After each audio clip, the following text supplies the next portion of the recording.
You are aware today that both Google Play Store and the Apple App Store has many apps that are used by Indians and Indian citizens for different applications.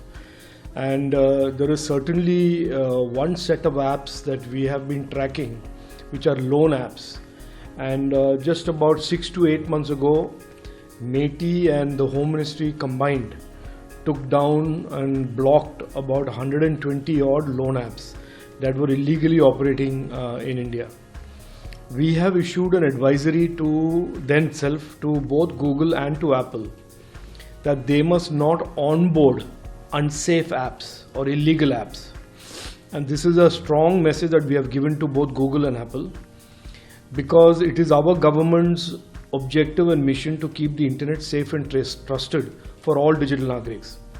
Unfortunately, there have been some reports in recent days, including a tragic suicide in Kerala, where again a loan app has come on board the Google Play Store, and we are taking up this issue strongly with both Google, and we intend to have earliest a meeting with the RBI to make sure there is a whitelisting.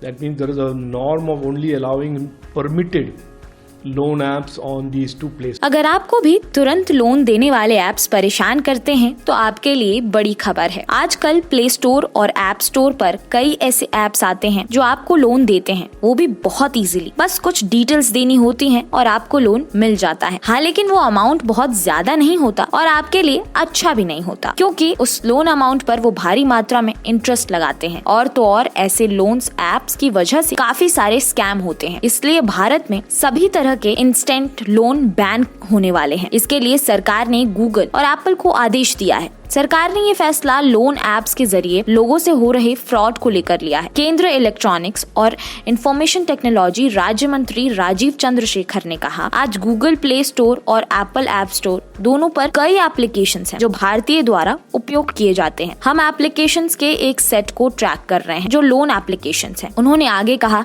हमने Google और Apple दोनों को एक सलाह जारी की है कि उन्हें असुरक्षित एप्लीकेशन या अवैध एप्लीकेशन को स्टोर पर लिस्ट नहीं करना चाहिए। सभी डिजिटल नागरिकों के लिए इंटरनेट को सुरक्षित और विश्वसनीय बनाए रखना इस सरकार का उद्देश्य है। राजीव चंद्रशेखर ने कहा कि इन ऐप्स को पूरी तरह से खत्म करने के लिए आरबीआई के साथ जल्द से जल्द बैठक की जाएगी और एक लिस्ट बनाई जाएगी। उस लिस्ट के आने के बाद सिर्फ वही ऐप इंस्टेंट लोन दे पाएंगे जो उस लिस्ट में शामिल होंगे। इसके लिए एक मानदंड बनाया जाएगा जो अगर आप ऐसे इंस्टेंट लोन लेते हैं तो सोच समझ के लीजिएगा, और हाँ, ऐसे स्कैम और फ्रॉड से बचें। और हाँ, अगर ये इन्फॉर्मेशन आपको यूजफुल लगी हो तो हमारे चैनल को सब्सक्राइब करें।